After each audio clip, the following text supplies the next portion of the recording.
Electricity supply on the Essequibo Coast has been restored to normalcy as Regina's new power plant is almost completed. Details in this Renata LaFleur report. The Regina power plant is now 75% complete. The project's engineer, Hugh Peru, told InfoHub that there was a delay in the equipment's delivery and some issues with contractors meeting deadlines.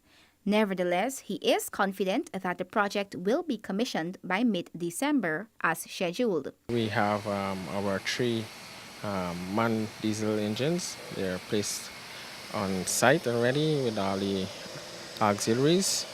What is left to be done is connecting of the auxiliaries to the main engines and the electrical work, which will comprise of installation of the switch gears and so on in the building.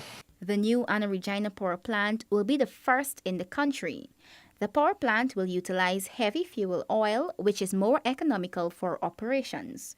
Peru said Essequibians can look forward to a continuous and reliable supply of electricity. This new power plant is unique in the sense that it is a containerized base load facility.